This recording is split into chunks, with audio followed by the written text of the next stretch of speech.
Well, I think people understand now more than ever that their actions have a reaction, Mm-hmm. and people realize that they're not the only people on this planet, I think, now more than Mm-hmm. ever. And I think that people who really, have a wide view on climate and the situation at hand and where the world is, and have an understanding of, what is to come, and if we don't change our actions today, what those actions today, what that reaction could be like in the future. And it doesn't seem like it's going to be so positive. So I do think that people are now finally understanding, the magnitude of their power in terms of being a consumer and where they put their money and the brands that they support. You're listening to the Black to Business Podcast, an educational podcast providing Black entrepreneurs with the tools and resources to start and grow their businesses. We chat with vetted Black entrepreneurs, thought leaders, and business owners as they provide tips and resources to help take your business to the next level. I'm your host, Monique T. Marshall. Welcome back to the Black to Business Podcast. So before we dive into today's episode, I want to share with you that this month, June, we're celebrating Black men who are leading in business and in their communities. And this is something that we've done every year since 2017. So we're kicking off the celebration by highlighting 30 Black men who lead on our website. So be sure to check that out after you listen to this episode, of course. And we're also doing the same thing on the podcast this month. So all month, I'm chatting with different Black men who are leading in their communities and in their business. So to kick off this month's series, today's guest is Hassan Pierre, and he's going to share with you how to build a sustainable and ethical brand.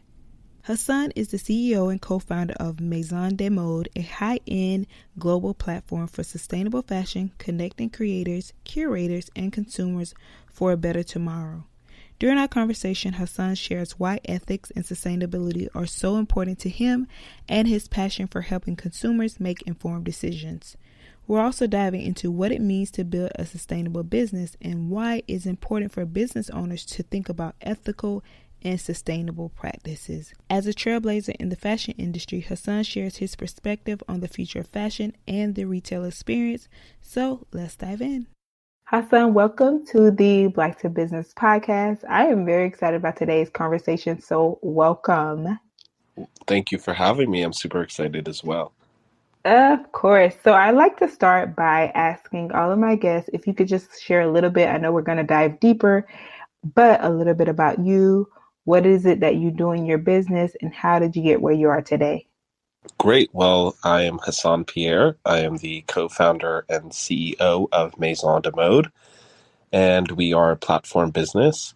One half is a retail marketplace that focuses on emerging and established designers that all have a sustainable or ethical impact.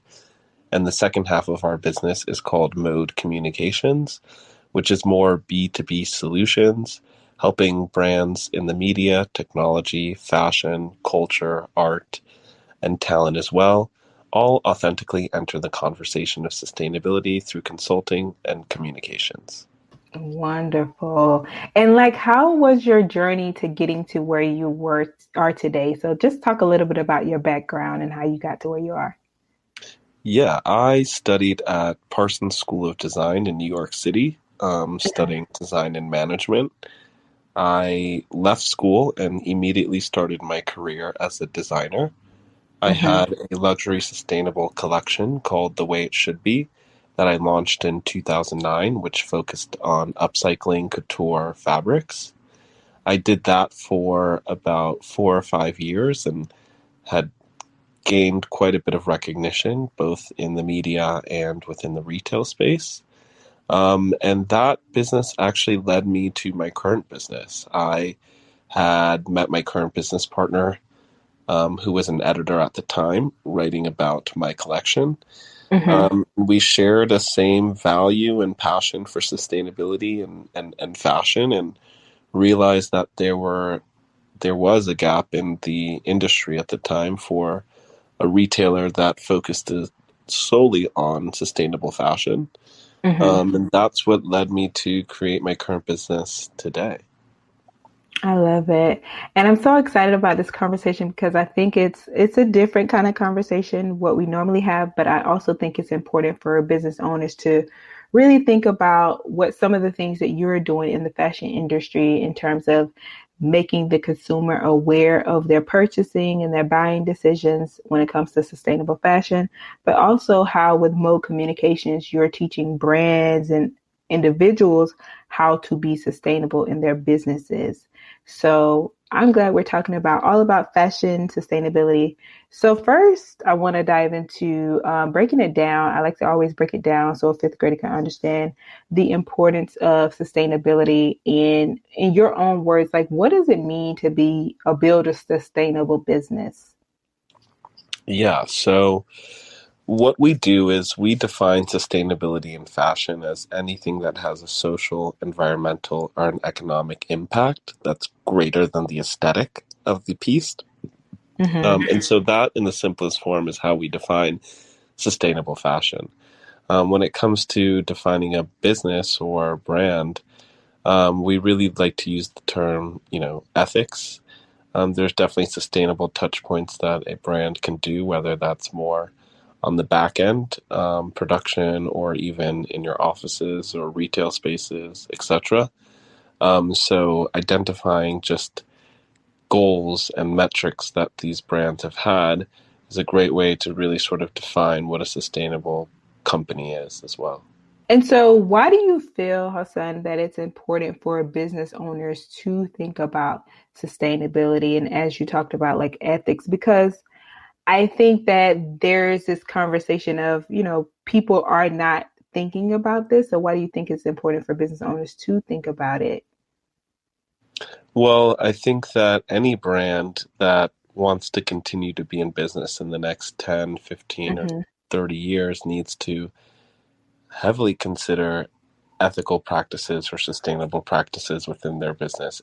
From it's not just a financial perspective, but from consumers, they're Mm-hmm. now demanding that brands have some sort of alignment to their values. And that's what I think is the most important. And I think if we look at all businesses traditionally, there's Mm-hmm. ways to better all of them. And I think if we look at a world and a future which we all feel like will be very prosperous for all of us, then all of the brands and industries that we look at today need to be considering their impact and how they can Mm-hmm. offset that impact and or what the future of their impact looks like and how they can diminish that. Certainly. And what are some of the things in your experiences where you see business owners go wrong? Um, I think not taking the steps to change is where I think businesses most of the time go wrong. I think often for people it can seem like a daunting task to change something that's already in existence. And so people then make the decision that, oh, I'm not 100%, or, oh, it's never going to be 100%, so I'm not even going to make an effort. So to me, Mm. making the effort is oftentimes overlooked by a lot of people. And that's where I think, the first step to failure is.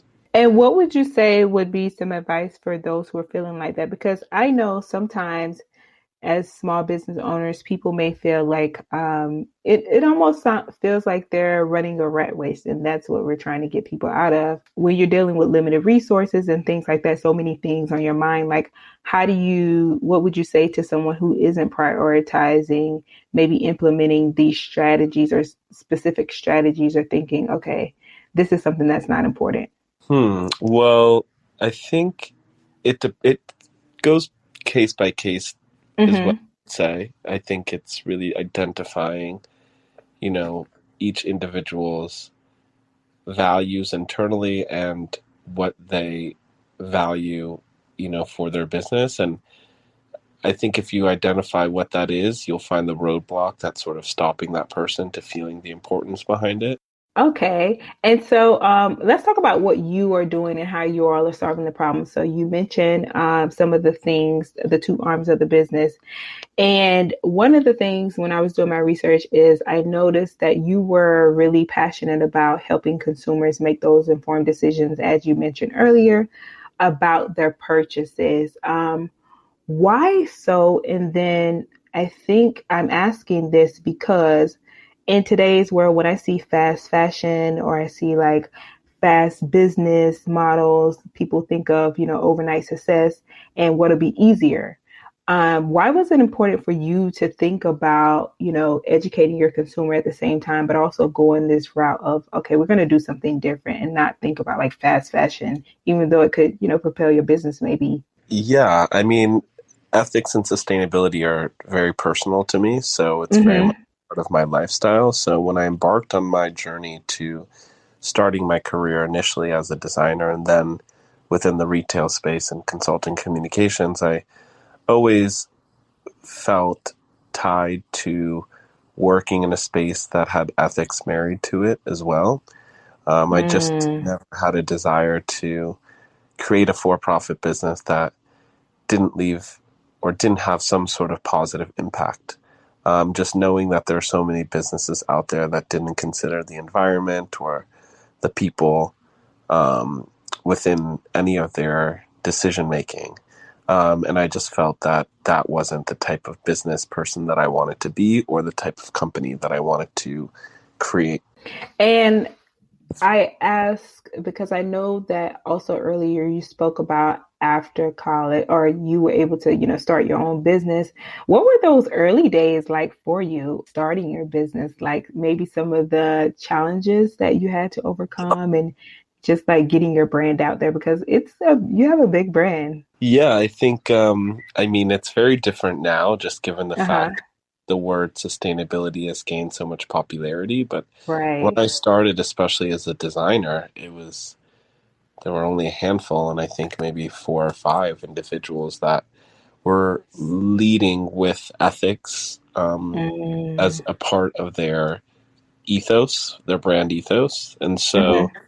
um, first and foremost, it was very much thinking outside the box from a Right. creative perspective. And then, secondly, was really banging down doors to get people to hear what I had to say and have them believe, in the concept that I was trying to create. Um, and it definitely takes a lot of perseverance in terms of hearing the word no, Right. and you know you'll hear it so many times, and then one day all the people who once told you no are calling you and telling you yes. So it's just it was very interesting then and now. Hmm. Because I always think about people who, like I said, the microwave success. For you, what was it that kept you going?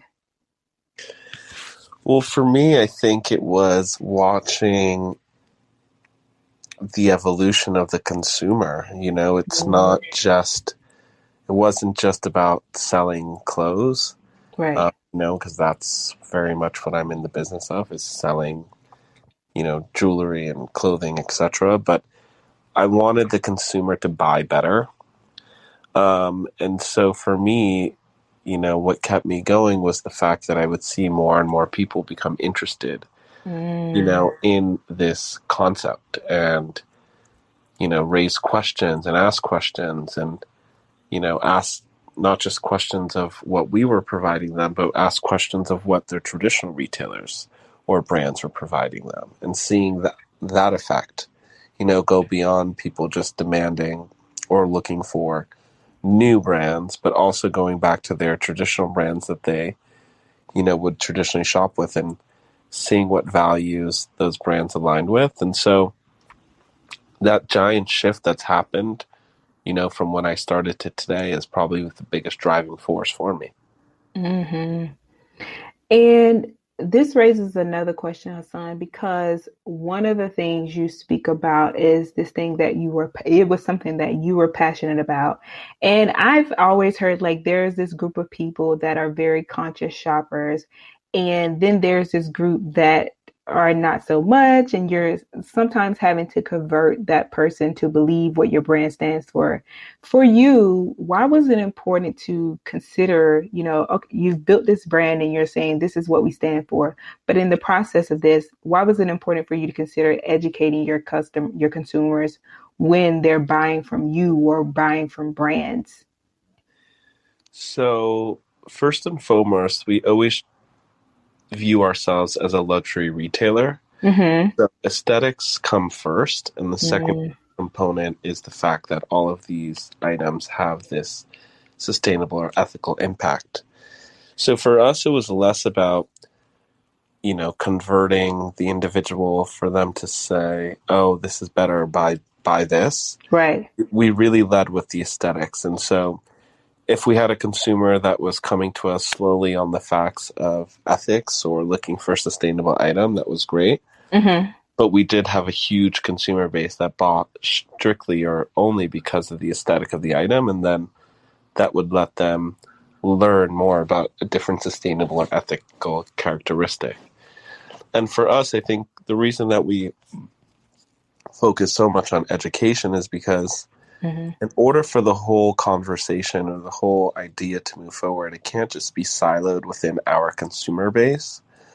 And we can't just, have Maison de Mode being the only space where people come or and that's the only thing that they don't know beyond that, four walls or website, I should say. And we really wanted the consumer to be as educated as possible so that when they did go to the Net-a-Porter's or whatever traditional brands they shopped at, that they were also demanding and asking of them, products or practices from their businesses that truly aligned with their personal values. I love that. And that speaks volume to what you all stand for. Is not just like a money grab. And I love that. And speaking of, in your opinion, what are some of the reasons why people or consumers care about sustainability, ethics, and you spoke about like brands relating to their value? Why do you feel that they care? Well, I think people understand now more than ever that their actions have a reaction. Mm-hmm. And people realize that they're not the only people on this planet, I think, now more Mm-hmm. than ever. And I think that people who really, have a wide view on climate and the situation at hand and where the world is and have an understanding of, what is to come, and if we don't change our actions today, what those actions today, what that reaction could be like in the future. And it doesn't seem like it's going to be so positive. So I do think that people are now finally understanding, the magnitude of their power in terms of being a consumer and where they put their money and the brands that they support. Yeah. Okay. And more about what you are doing at Maison de Mode. And I know you mentioned that there's half of it that's a retail marketplace that focuses on emerging and established designers. Then there's the other side that's mode communications. Talk about the process of how the retail side works and how you all choose your businesses, your designers that are chosen to be showcased on your website. Yeah, so we operate very much like a traditional retailer in the sense that we curate all of the brands and products that we feature on our platform. Again, we, as I mentioned earlier, work as a traditional retailer in the sense where aesthetics come first. So Mm-hmm. that's the first thing that we do when looking at brands.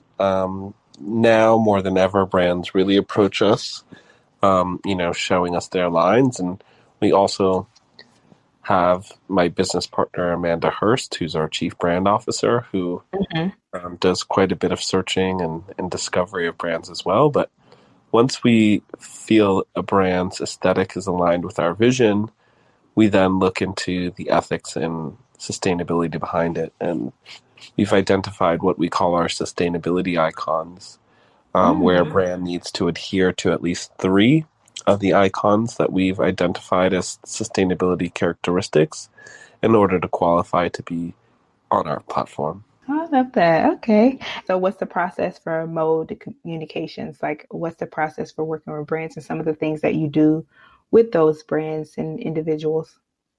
So it runs the gamut in terms of the services that we provide, which could be Mm-hmm. everything from developing a traditional communication strategy around some sort of sustainable product or mission that a brand has, or implementing sustainability techniques. For example, with a brand and client of ours called Lacoste, we Mm-hmm. developed their first ever sustainable polo. We developed a communication strategy around the launch of that polo, and we also exclusively retailed it on our platform. Wow. So it totally runs the gamut in terms of the type of offerings as a business that we can provide through our consulting and communication services. Yeah. That's a major. And what about the transformation that you saw or the impact that you saw on the brand Lacoste as a result of you all working with them and pushing that sustainability portion? Well, it was pretty major because, as you know, when you do, something even small with a major brand, it has a huge ripple Mm-hmm. effect. And it's such a great heritage brand that has so much history and so much value in it. And it was really exciting to see the consumer really get excited about the product, buy into the product. And it's also caused a few new iterations that are going to be coming out Wow. for these sustainably minded products within their brand.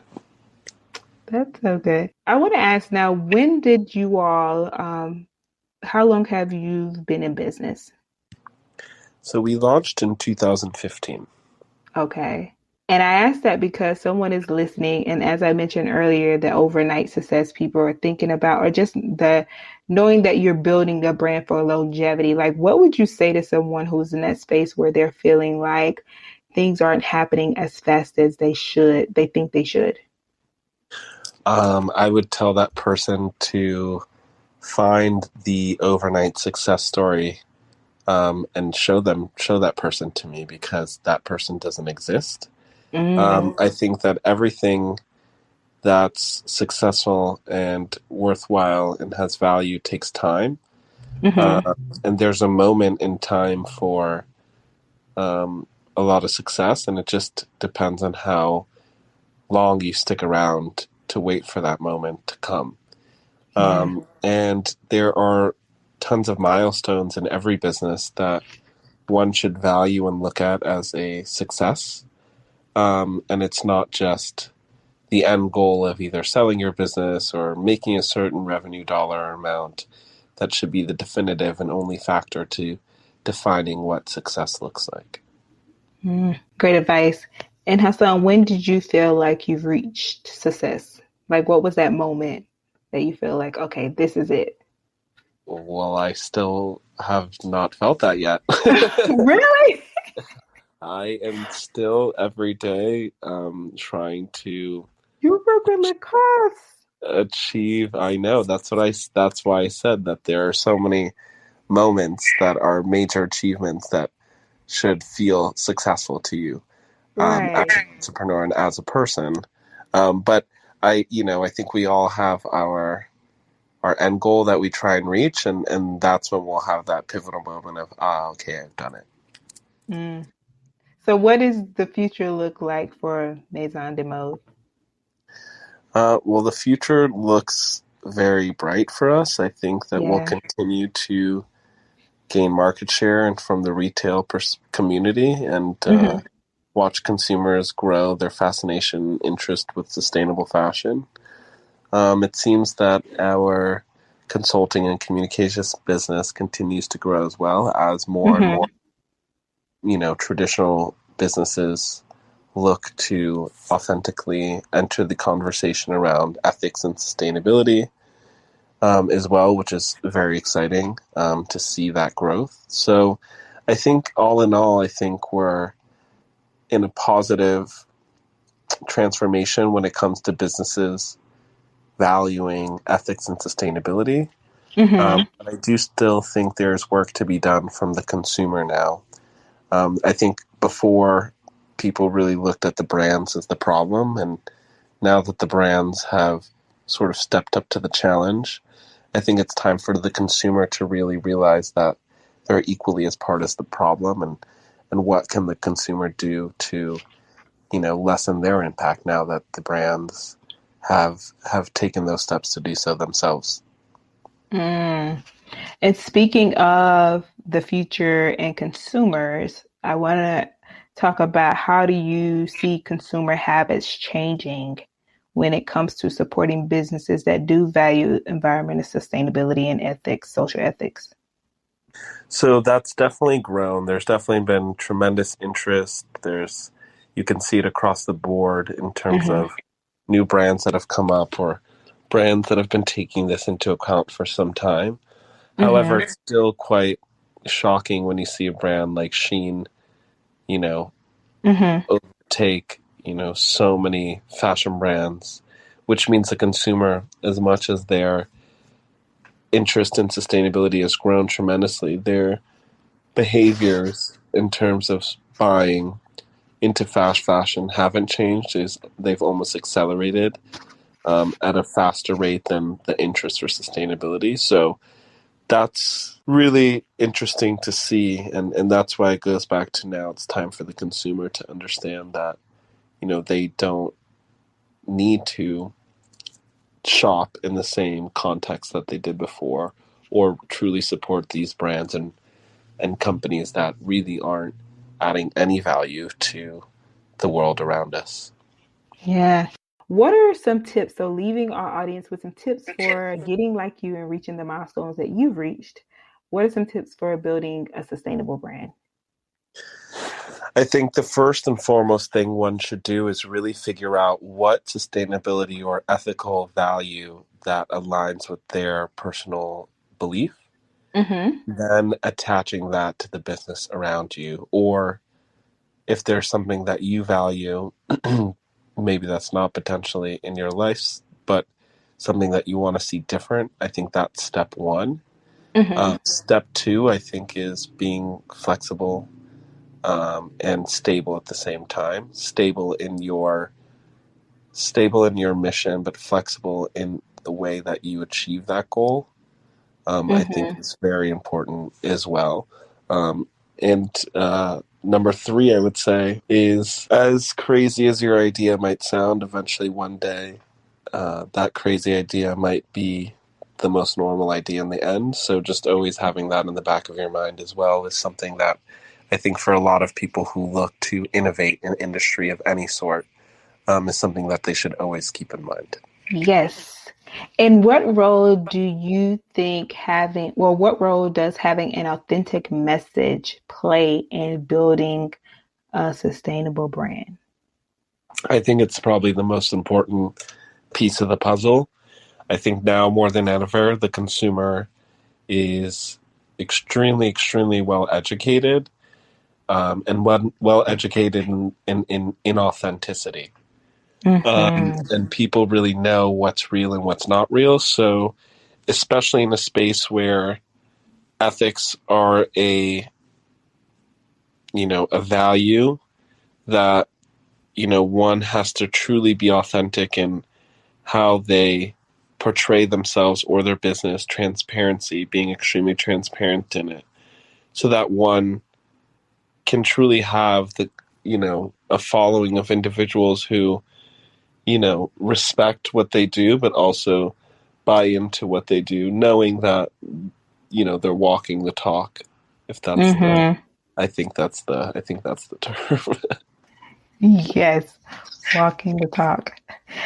And any tips because I know you also help brands and individuals and businesses with communication strategy. So, any tips for those who are listening on how they can start to build out a communication strategy around this brand that they're creating?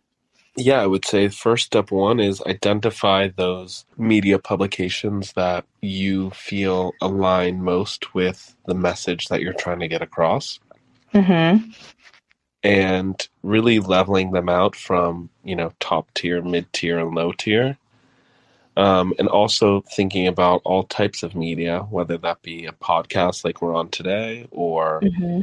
an online digital hit, or a print media, and really looking at how you can talk to your consumer or potential consumer through these different mediums in the different ways in which consumers engage across those mediums. And so I think once you have an understanding of the target of what you're looking for and how valuable that target is, then you can identify, the steps in terms of, starting with your low tier to mid tier and then reaching your top tier goal. Great tips. Those are great. Okay, that might have to be a snippet there. And okay, so we talked a lot about sustainability, and I know you're in the fashion industry. What do you feel that the future of retail is headed? Well, I think the future of retail is headed to a space where transparency is really the driving force. And Mm-hmm. that can be from, scanning a jacket or a dress in a store and understanding the materials that it's made of, Mm. or understanding, the type of retail environment that you're shopping in. Is it someplace that's, emitting low emissions because of the way that it's designed and, the type of, lighting, etc., that might be in the space that provides a lower impact. But as consumers come back out from the pandemic and being in person and shopping in real time becomes more and more important, I do think that the retail experience overall will be more of an experience rather than Mm-hmm. just traditional brick and mortar one-stop shop is what we were traditionally used to. Yeah, I'm excited for that. I am excited for a more experience. And I know you spoke about consumer habits and behaviors have to change in order for things to get better. Do you feel that sustainable fashion is the future of modern fashion? Yeah, I definitely think it is the future. I think we'll get to a place eventually where traditional or conventional clothing is looked at as the niche as opposed to the norm. Love it. And Hassan, this has been great. I want to ask you, do you have any favorite tools or resources that you use in your journey that would be beneficial to my audience? Any of your favorite tools that keep you going and scheduled and on task and organized? Well, I am quite OCD, so my digital calendar is my go-to for keeping myself organized and Okay. keeping myself on track. And then as a little less of a more instructional tip, I think always learning from individuals is the best thing that I've been able to do to further all of the missions and concepts that I'm trying to achieve. Love it. And your digital calendar, is that Google Calendar or is it one in particular? It is the traditional iPhone calendar. Okay, gotcha. Noted. And what has been the best risk that you've taken? The best risk that I took was dropping out of school and jumping straight into my design career. Mm, that speaks to not every, the times are changing and the way that we've been taught that things have to be done don't have to be done that way. That's what it Cor- makes me think of. Love Correct. that. And if someone wanted to work with you, how would they do so? Like, what would that look like? Well, if they wanted to approach us from a brand perspective as to getting on our retail platform, they could Mm-hmm. just go on our website and email our info email and send us an email, and our team will respond if there's interest. And on our Mode Communications platform, it's been traditionally just word of mouth. We actually don't advertise the business at all. It's just within the industry, we get people or brands are introduced to us. So Mm-hmm. we like to keep it that way for now, just because we're a very small boutique agency and we don't have the bandwidth to take on all the requests out there. And so we have the ability to be a little bit choosy. Mm-hmm. But again, when it comes to brands working on a communication strategy, we really just look at the overall need of that brand and really define if it's something that we can add value to. And what advice would you give to someone who's in their first year of business?